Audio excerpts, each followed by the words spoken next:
Oi, pessoal! Na aula anterior, na aula 2, nós vimos sobre o método de amamentação. E nessa aula nós iremos estudar sobre a alimentação complementar. O que seria essa alimentação complementar?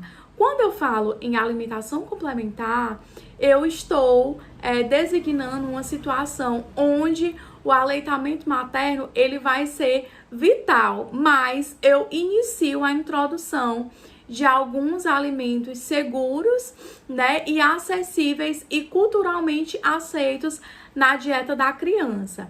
Então, a gente começa a inserir juntamente com o aleitamento materno. Então, a gente criança completou 6 meses, vai começar a consumir o alimento. Só que a gente deixa a amamentação livre demanda e começa a estar fazendo a introdução de determinados alimentos. Então, quando a gente fala da alimentação complementar, ela é definida como qualquer alimento nutritivo, sólido, líquido, diferente do leite materno que vai ser oferecido para a criança durante o períodozinho que a gente designa como alimentação complementar. Os alimentos especialmente preparados para as crianças, né?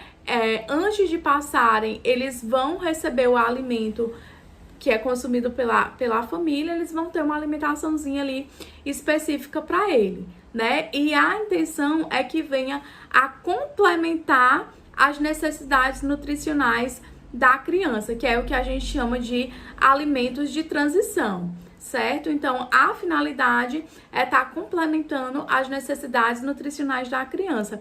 Ou seja, somente o leite não é capaz de suprir as necessidades que a criança precisa. Então, a partir dos 6 meses de idade, as necessidades nutricionais do lactente, que é a criancinha de 6 meses, elas podem não ser supridas única e exclusivamente através do leite materno.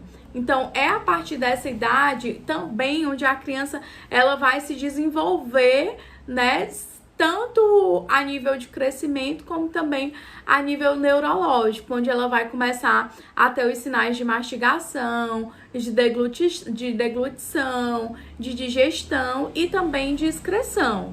E aí é onde a gente começa a fazer essa oferta dos alimentos. Então, a gente define como iniciação da introdução alimentar, que a gente deve levar em consideração a maturidade fisiológica da criança, que é muito individual. Às vezes, a criança com 6 meses de idade, ela não apresenta sinais de que vai ou de que consegue se alimentar.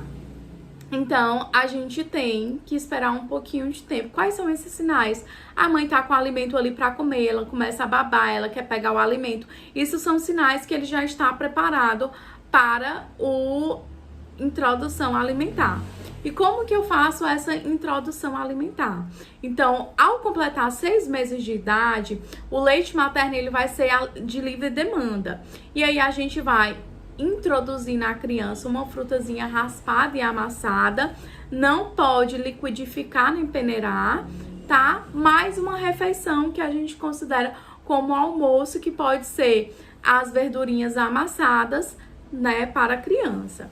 Ao completar 7 meses, a gente continua deixando o leite materno livre demanda e aí a gente começa a oferecer as frutas raspadas e amassadas, mais a refeição almoço, mais uma outra fruta no período da tarde, mais uma refeição jantar parecida com o almoço, que pode ser uma sopinha só amassadinha, porque se a gente liquidificar ou peneirar, a gente vai deixar a criança muito preguiçosa para estar mastigando, como também ela não vai conhecer o estado, os sabores, ela não vai ter o sensorial dela aguçado. Quando a criança completa 12 meses, ou seja, 1 ano até 2 anos, o leite materno ele ainda é livre demanda, e aí a gente já pode estar oferecendo frutas, cereal, tubérculos, né?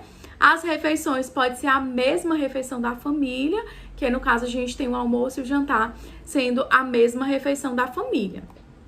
E aí a primeira papinha salgada da criança, ela deve ser oferecida após a criança complementar completar os 6 anos. E essa refeição, ela deve conter alimentos de todos os grupos, cereais, carnes, né, tubérculos. E aí, após essa fase de até 24 meses, a gente inicia o que a gente chama de alimentação do pré-escolar, ou seja, aquela alimentação após 6 meses de idade. E o que seria essa alimentação após os 6 meses de idade?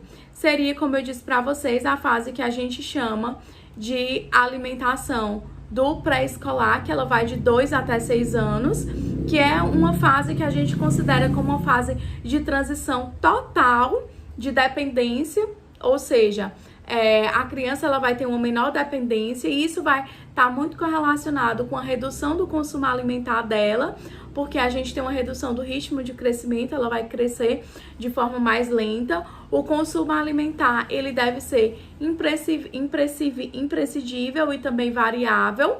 E a criança, ela vai ter um apetite muito irregular nessa fase. O volume gástrico da criança, ela é pequena, ela não é como de um adulto. Ela fica em torno de 200 até 300 ml, né? Então, a gente tem uma situação bem peculiar. Nessa fase que a gente considera de pré-escolar, é onde inicia a formação dos hábitos alimentares. Então, a alimentação, ela vai ser reflexo ela vai refletir conflitos, como também estado emocional e cansaço da criança, e nós temos que respeitar as preferências alimentares da criança. Contudo, a gente deve ter um cuidado quando a criança tem uma preferência muito grande por doce, né? E nada de tentar, se você fizer isso, eu lhe dou isso, porque isso acaba que vai estimulando a criança a ser preguiçosa no quesito de alimentação e maus hábitos alimentares. E aí a gente também tem que respeitar os limites de saciedade da criança, ou seja, não ficar tentando empurrar a comida na criança, porque isso gera toda uma frustração na criança. De forma geral, na fase pré-escolar, o importante é que a gente faça refeições em horários fixos, os pais junto com a criança. É importante que a criança faça pelo menos 6 refeições ao dia, de jejum, lanche da manhã, almoço, lanche da tarde e ceia, né? Ter um tempozinho definido para cada refeição, como também tá introduzindo as porções do tamanho que a criança necessita e, consequentemente, está controlando a oferta de líquido durante a refeição. Gente, os 1000 primeiros dias de vida da criança, ele vai refletir na vida adulta, na velhice da criança. Então, é fundamental que a gente estimule as famílias em que a gente está prestando o serviço de cuidador, para que venha a ter essas práticas e a gente, enquanto cuidadora, leve essas práticas até as famílias. Então, eu espero que vocês tenham entendido e qualquer dúvida eu estou à disposição para esclarecimento.